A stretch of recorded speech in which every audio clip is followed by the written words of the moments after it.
Halo semuanya, apa kabar? Semoga kalian selalu dalam kondisi sehat walafiat ya. Apa kabar nih? Ini Mas Teguh ngapain nih? Duduk di depan kayak gini doang nih ngapain? Saya tentunya nggak sendiri, saya bakal ditemenin sama Rio. Ya, Mas Rio, silahkan kenalan sama teman-teman channel YouTube Teguh Mas. Baik, terima kasih. Selamat siang semuanya, selamat siang, selamat pagi, selamat sore semuanya para penonton channel daripada Mas Teguh ini. Perkenalkan, saya Rio. Kebetulan sebagai pemakai Ioniq 5 ini kurang lebih 1,5 bulan, Mas. Biasanya Mas, saya itu banyakkan review mobil tuh mobil baru. Kalau zaman dulu, pas aku masih kerja di dealer, itu saya ada beberapa kali testimoni. Tapi testimoninya sebenarnya agak kurang valid sih. Karena testimoni pada saat serah terima. Dimana harusnya adalah testimoni itu adalah setelah pakai sebulan, 2 bulan, atau mungkin setahun, 2 tahun, itu akan bisa memberikan pengalaman atau knowledge baru buat teman-teman kan. 1 bulan sudah boleh ya. Udah ada gambaran dong 1 bulan? Sudah cukup ada gambarannya, Mas, karena beberapa kali sudah kita pakai ke luar Jabodetabek ini sih, Mas. Selain ini, ada pakai mobil apa aja nih, Mas? Ya, kebetulan memang kita pakai selain Ioniq 5 ini, kita pakai juga Innova Zenix, lalu kita pakai juga Hyundai Creta, Mas. Wah, keduanya masih ada? Keduanya masih ada. Agak jarang ya. Apakah ini Hyundai loyalis gitu ya kan? Jadi pakai kereta, apa tadi kereta ya? Hyundai Creta. Pakai kereta, pakai Ioniq juga. Ya. Kalau keretanya udah lebih lama? Keretanya lebih lama. Keretanya 2022. Dulu saya juga sama Mas, pada saat saya mau pindah, geser dari Toyota ke Hyundai, itu juga saya bimbang gitu kan. Dulu pas zaman saya masih di Toyota tuh suka kayak diledekin. Yakin mau ke Hyundai? Hyundai kan belum 10 besar. Waktu itu sekitar Desember 2021 pas mau join.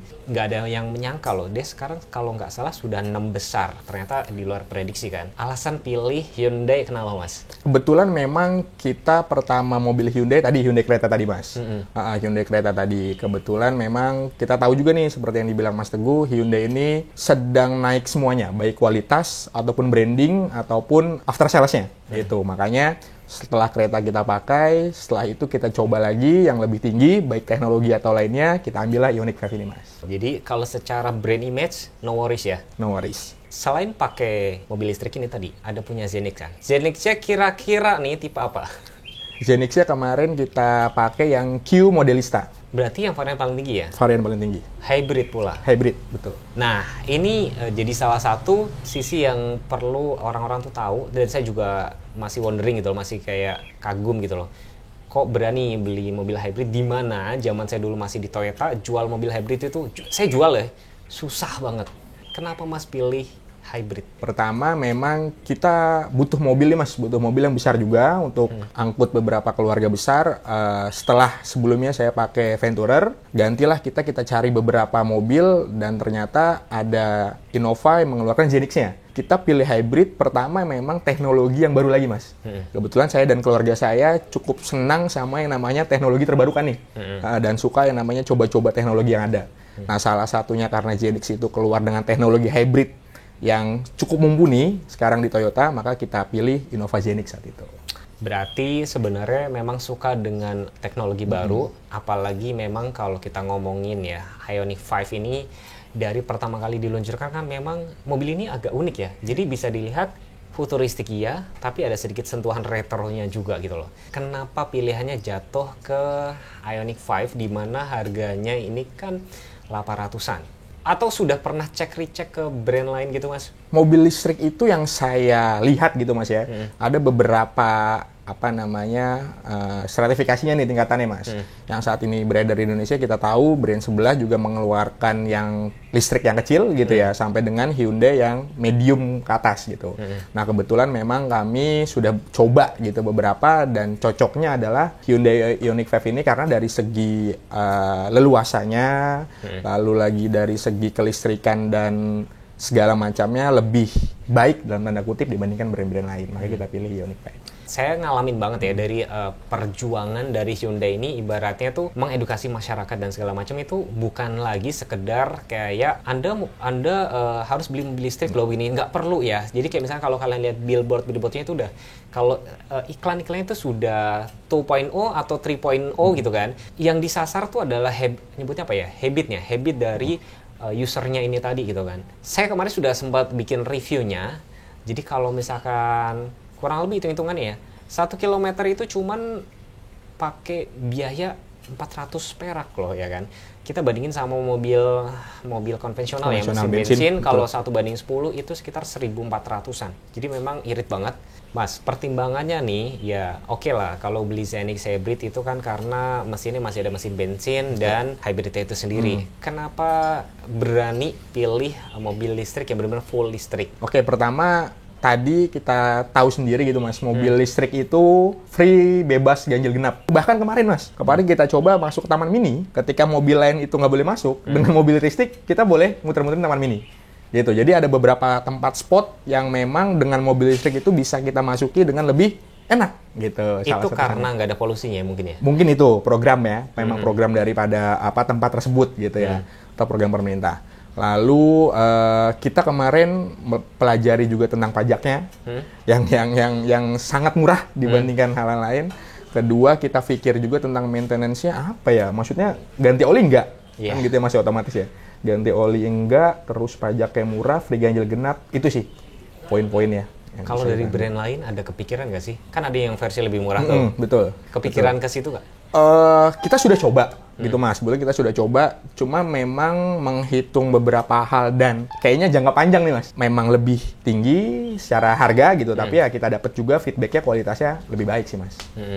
For your info, kemarin kan sempat rame-rame juga yang ngecas, sempat denger dong yang ngecas sampai 85.000. Ada satu influencer, jadi dia ngecas itu 30 menit 85.000. Jadi dianggap adalah kalau ngisi full berarti 10 kali 85 berarti 850.000. Padahal sebenarnya itu yang keawaman dari beberapa teman-teman. Jadi sebenarnya bukan salah tempat casnya, tapi yang benar adalah di pom bensin Shell saya sebut ya.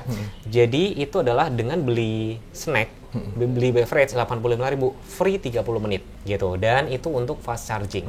Dan di mana brand tersebut mobil itu belum support fast charging. Nah, kalau misalkan diisi ini, ngecasnya berapa lama Mas kalau di luaran Mas kalau fast charging? Setengah jam udah dapat banyak dong. Dapat.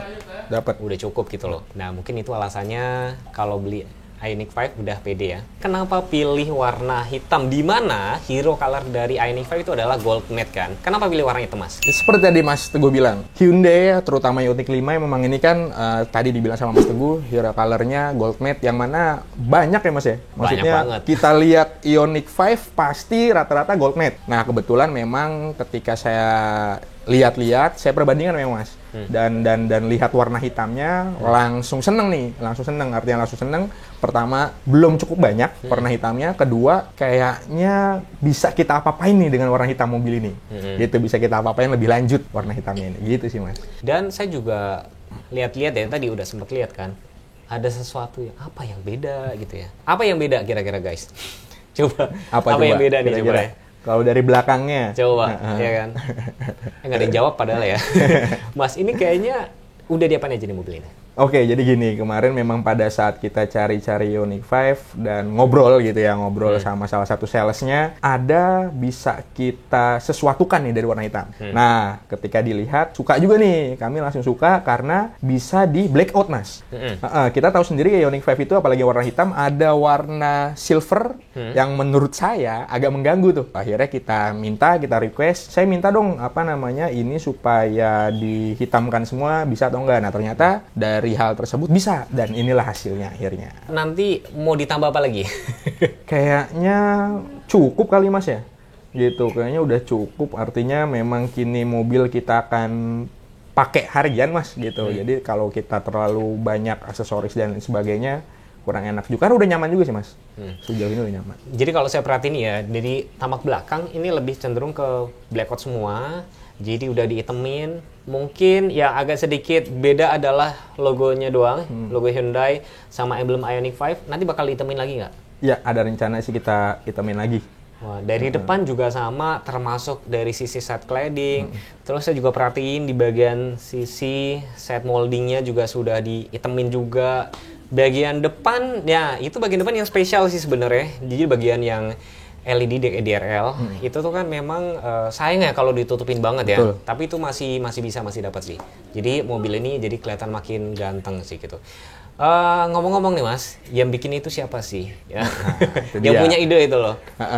Ya kebetulan memang kita pada saat pameran Gias kemarin bertemu sama salah satu sales dari Hyundai Fatmawati, lalu ditawarkan, nih Mas kalau warna hitam bisa kita buat juga seperti ini. Wah saya bilang menarik nih gitu. Makanya atas rekomendasi dari sales tersebut, seperti inilah jadinya Ioniq 5 ini. Gitu. Ya, kalau saya pribadi cukup oke, ya kan, cukup oke karena ibaratnya nggak biasa, yang artinya warna hitam tadinya kayak agak nggak nyambung karena masih ada warna grey-nya, warna silvernya. Akhirnya pas dibikin kayak gini kok cakep juga gitu loh. Gimana menurut kalian? Coba dong kasih skala nilai 1 sampai 10, mobil ini berapa? Mas Rio, ini buat ngebikin kayak gini tuh budgetnya habis berapa Mas? Sejujurnya untuk budget gitu Mas ya, kebetulan karena by request gitu, jadi by request kemarin saya bilang, nih Pak bagus seperti ini, langsung kita bilang, saya ambil mobil kalau di seperti itu kan, gitu, jadinya untuk budget dan lainnya mungkin nanti bisa tanya ke Bapak salesnya langsung. Waduh, ya udah nanti kita ngobrol sama dia setelah itu. Tapi sebelum kita ngomongin budget atau nanti sebelum saya ngobrol sama marketingnya ya, saya bakalan mau nanya titipan netizen. Ini adalah Q&A setelah 1 bulan.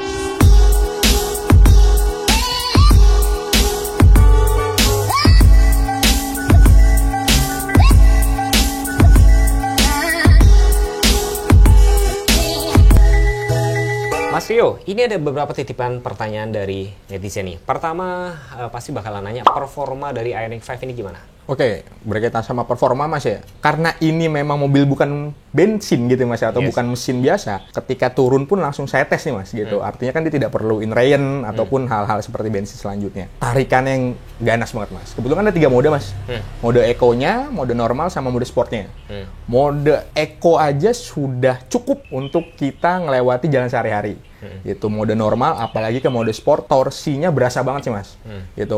Kenapa saya bilang torsi? Kebetulan saya pernah pakai diesel, tahu sendiri diesel itu seperti apa, lalu pakai listrik ini lebih berkali lipat dibandingkan torsinya diesel ternyata Mas. Venturer diesel itu modenya juga ada mode sportnya seperti itu ya. Itu tarikan pertamanya juga ngejambak. Tapi kalau dibandingkan dengan Ioniq 5 ini, wah bisa 4 kali lipatnya kali Mas. Kalau kita berani ngebejek gasnya aja Mas. Nah, itu karena mobil listrik ya memang torsinya kan terkenal instan banget. Nah, balik lagi nih ngomongin performa pasti berkaitan dengan kekedapan kabin. Gimana Mas? Kekedapan kabinnya segala macam? Beberapa waktu yang lalu pernah saya pakai juga brand Eropa yang termasuk brand bagus gitu Mas ya. Dengan ini pun atau mungkin memang ini baru atau gimana ceritanya, bahkan hampir menyaingi brand Eropa tersebut Mas untuk kekedapan kabin itu Mas ya. Dari sisi kita di jalan biasa entah itu motor ada lewat atau tidak, lalu dari sisi noising yang dari aspalnya gitu ya. Bagus sih Mas, rate-nya bagus banget gitu. Lanjut lagi ke kenyamanan berkendara sama ke kenyamanan luas enggaknya segala macam gimana Mas? Kenyamanannya karena fitur kali Mas ya. Tadi balik lagi karena fitur dan teknologi, saya suka banget sama adaptive cruise controlnya karena sudah ada lane keeping assist-nya. Kita setting aja itu mobil bisa mengikuti mobil yang ada di depan, lalu bisa mengikuti garis marka jalan yang ada gitu ya. Jadi memang nyaman sih Mas pakai mobil itu ini. beneran kepake banget? Kepake banget, terutama di tol ya. Tapi jangan coba untuk di jalan biasa yang ada motor. Tapi untuk di tol sangat terpakai sih Mas. Kepake banget ya, jadi nggak gitu capek gitu? Nggak gitu capek, betul. Lega nggak sih? Berasa lega nggak sih? Nah, itu dia. Kalau terlihat sebenarnya ini kelihatan mobil kecil kalau kita dari kamera atau dari jauh gitu Mas ya. Tapi ternyata ketika masuk ke dalam dan lain sebagainya, luas Mas ternyata. Ya, karena asal teman-teman tahu ya, jadi wheelbase-nya aja tuh lebih panjang dibandingin Palisade tuh. Jadi memang basic-nya sendiri, dia itu platformnya memang benar-benar dibikin atau didesain untuk mobil listrik sendiri atau untuk Ioniq 5. Itu yang bikin dia gimana ya, bisa mengutak-atik senyaman mungkin sih gitu loh. Ya, selanjutnya saya senang lagi adalah tentang suara Mas, atau speaker di dalamnya. Bose Mas ya. Ya. Kebetulan Bose ini kita tahu bukan merek sembarangan juga. Kebetulan beberapa kali yang saat yang lalu juga ini sepertinya Bose apa namanya update terbaru gitu. Artinya dari sisi audionya, dari sisi sound systemnya sangat mumpuni Mas gitu untuk nyetel lagu-lagu yang enak didengar lah gitu. Nah, jadi kalau kalian punya Ioniq 5 ini, kalian bakal bukan jadi teman SPBU. Mungkin jadi teman SPBU, tapi lebih ke buat ngecas nih. Tapi memang sebenarnya itu tidak disarankan sering-sering ngecas di yang fast charging. Artinya memang disarankan untuk ngecas di rumah. Artinya, kita bakal tanya nih, Mas, berarti kan sudah 1 bulan, udah ada wall charging dong? Nih, Betul. itu udah ada. Betul. sudah terpasang wall charging. Boleh sharing nih seputar wall chargingnya, listriknya harus berapa gitu Mas? Oke. Kebetulan wall charging ini kita langsung dapatkan juga dari dealernya gitu ya, tapi memang disarankan untuk meterannya dipisah Mas. Artinya butuh watt yang lebih besar dibandingkan watt rumah biasa. Kebetulan rumah itu wattnya 4.000-an, ini kita pasang untuk khusus wall charging 7.700. Khusus untuk ini? Untuk khusus wall charging saja, gitu. Wah, mahal dong Mas. Kalau untuk tokennya gitu Mas ya, kalau untuk tokennya nih, pengisian tokennya itu, pemakaian harian kantor bolak-balik rumah 500.000 sebulan tuh nggak habis sih Mas. Tapi kalau secara dirupiahkan secara teknis, jadi kalau misalnya satu baterai ini itu kan sekitar 72,6 kWh kan, itu bisa jalan sekitar 451, berarti 1 kWh itu bisa jalan sekitar 6 kilometeran. Nah kalau 1 kWh itu harganya sekitar 2.500-an ya, kalau yang di fast charging misalkan, berarti 1 kilometer 400 perak. Ya masih masuk akal sih 500 ya kalau buat jalan harian sih gitu loh. Jadi itu sudah terjawab, jadi harus dipisah. Nah ini ada pertanyaan lagi ya yang mungkin jadi ketakutan teman-teman. Kalau hujan boleh dilewatin atau pas ada genangan gitu Mas? Nah itu tuh pertanyaan. Ya ini pertanyaan termasuk saya gitu ya sebelumnya. Kebetulan nih beberapa hari ini hujan gitu Mas ya di beberapa tempat. Dan genangan cukup banyak di beberapa tempat. Pernah saya lewati genangan, saya lupa malah kalau kita lagi pakai mobil listrik gitu. Genangan yang lumayan juga, dan saya lupa mobil listrik, sadar-sadar ketika sudah lewat genangannya, loh ternyata aman gitu. Berarti ternyata aman, walaupun memang sebelumnya saya sudah pelajari juga mobil listrik dan tidak mobil listrik itu kalau tidak parah gitu ya Mas, kita juga jangan sampai nekat genangan yang tinggi kita lewatin. Tapi kalau masih batas-batas mungkin seperempat ban gitu ya Mas ya, masih aman lah kita lewati dengan mobil listrik itu. Jadi nggak perlu neduh ya. Udah bawa mobil ngapain neduh ya? Apalagi kalau pas hujan kan pikiran kita adalah waduh nanti bisa kesetrum dan segala macam. Jadi kayaknya pertanyaannya udah cukup banyak, udah dijawab. Selanjutnya nanti kita bakal ngobrol-ngobrol sama salesnya mobilnya ini dia apain aja dan tadi bacanya habis berapa. Oke teman-teman, jadi Q&A kurang lebih pemakaian 1 bulan itu aja sih kayaknya. Mungkin kalau teman-teman ada yang mau ditanyain, monggo komen. Nanti next barangkali ada kesempatan lagi, mungkin Mas Rio mau direpotin, nanti kita bikin video lagi.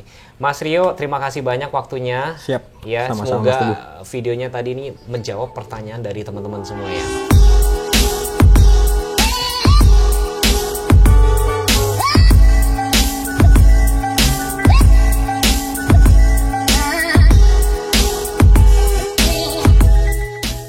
Nah guys, ini adalah orang di belakang layarnya yang mewujudkan keinginan dari Mas Rio. Silahkan kenalan sama teman-teman. Halo, nama saya Aridi, saya dari Hyundai Fatmawati. Saya yang buat mobil ini jadi seperti ini. Jadi bisa ya Mas ya, jadi customer, saya nggak mau mobilnya sama kayak berada di pasaran, saya maunya beda gitu, bisa ya? Oh bisa Mas, jadi gini ya, HMID sendiri aja itu buat Ioniq itu ada yang versi batiknya. Oh iya? Ya kan? Ini mahal banget ya itu. Betul. Nah, kita kan sudah bosen dong orang beli mobil yang unitnya selalu by default. By default itu orang udah bosen gitu ya, kayak gitu-gitu. Pasti mereka pengen yang something different. Nggak ada salahnya kalau kita juga propose konsep. Ini salah satu konsep yang kita propose. Blackout. Ala-ala Batman ceritanya. Ini Batmobile. Ada lagi unit-unit lain yang pernah kita buat konsepnya juga, ada Palisade Stormtrooper. Ada juga yang kereta benar-benar yang all black juga ada. Gitu. Jadi sebenarnya sesuai sama selera. Tapi sebelum kita ngomongin budget ina itu, yang paling penting itu adalah saya bakal nanya nih versi sales. Tadi kan sudah ngobrol sama Mas Rio kan, kenapa alasannya pilih Ioniq 5 dan segala macam. Nah sekarang kita tanya sama marketingnya nih, apa sih sebenarnya keunggulan atau apa sebenarnya kan Aridi kan udah ketemu customer ke macam-macam nih. Rata-rata nih mereka beli itu karena apanya gitu? Karena apanya? Peringkat pertama alasan orang beli adalah subsidi. Mobil listrik disubsidi oleh pemerintah sampai waktu yang belum ditentukan. Karena belum ada pengumuman lagi terkait hal itu. 2, non ganjil genap. Jadi kendaraan listrik itu tidak terkena ganjil genap. 3, zero emisi dalam rangka untuk energi terbarukan supaya kita bisa hidup di bumi ini yang lebih sehat dengan sedikit karbon. Bahkan kalau mobil listrik nggak ada karbonnya sama sekali. Nggak perlu mampir ke pom bensin. Kita tinggal colok aja di rumah. Coloknya pun juga masih dapat subsidi dari pemerintah untuk biaya chargernya. Lalu biaya pajaknya pun juga murah. Sama lah sama 2 motor Beat. Murah banget ya kalau gitu. Murah banget. Lalu ada vehicle to load. Mobil ini bisa jadi power bank berjalan. Bisa buat kemah dong ya? Bisa. dimanapun itu kita lagi jalan-jalan sama keluarga besar, ya kan, kita mau butuh masang TV atau kita buat penghangat, lagi di pegunungan mungkin sama keluarga, ini mobil bisa jadi power bank berjalan. Ditambah mobil ini mas ada smart sense-nya, dikelilingi sama sensor, kamera 360, jadi urusan safety no doubt. Kita nggak perlu ragu untuk urusan safety dengan mobil ini. Ini mobil canggih banget. Lalu ditambah lagi Ioniq yang baru, yang versi terakhir keluar ini sudah di-upgrade dengan BlueLink. Kapanpun itu kita butuh bantuan, misalkan ban bocor, misalkan butuh derek, butuh towing, kita tinggal pencet BlueLink-nya aja dari dalam bisa. Ada keadaan-keadaan emergency, kita butuh polisi, kita butuh ambulans, itu juga kita bisa langsung pencet tombolnya. Termasuk kita bisa atur waktu untuk chargingnya. Oke. Yang dimana kalau pemerintah itu kan menetapkan dari jam 10 malam sampai dengan jam 5 pagi, kalau nggak salah dia ada 30% potongan untuk charger mobil listrik. Dari BlueLink kita bisa set, saat kita colok, aliran listrik akan masuk di jam yang kita setting. Palisade sudah dikasih BlueLink deh belum, akhirnya dikasih tambah perfect banget ya. Yes. Dan apalagi sekarang, ditambah untuk ada time limiter tadi kan. Yes. Mobil ini memang support untuk fast charging, tapi sebenarnya tuh nggak boleh sering-sering Iya, guys. Makanya memang disarankan ngecharge-nya tuh di rumah aja. Ya. Dan memang diusahakan tuh jangan sampai 100%, 80% atau 90% cukup. Dan jangan pernah sampai habis. Jadi kalau misalkan jaga, kalau bisa tuh jangan sampai 20%. Kayak gitu. Ya, dia biasanya 20% sudah langsung ada notifikasinya untuk langsung charge. Karena itu kan berpengaruh sama ini ya, umur baterai itu sendiri. Betul. Jadi memang pengaruhnya ke situ. Terus ngomong-ngomong garansi. Garansi, wah ini garansinya banyak ini. Garansi baterainya sendiri aja 8 tahun. Jadi kita nggak perlu khawatir kalau misalkan ada banyak isu-isu yang kalau kita suka lihat di sosial media, mobil-mobil listrik dengan baterainya yang fail atau yang bagaimana. Hyundai menggaransi baterainya sampai dengan 8 tahun. Jadi you don't have to worry about the batteries. Oke, jadi buat teman-teman penonton setianya Teguhku, jika ingin mau punya mobil yang berbeda dengan yang lain, bosan dengan beli mobil yang by default semua, standar pabrik, mau dimodifikasi berbagai macam, bisa dikonsultasikan sama saya, langsung hubungi nomor saya di nomor 0813 8853 6400. Atau kalian boleh lihat langsung profil saya di Instagram @autosales.edn. Dan perlu teman-teman ngeh atau sadari semenjak kampanye Hyundai ini ya kan, mobil brand sebelah keluarin. Lihat aja. Artinya memang ya berarti berhasil secara marketing.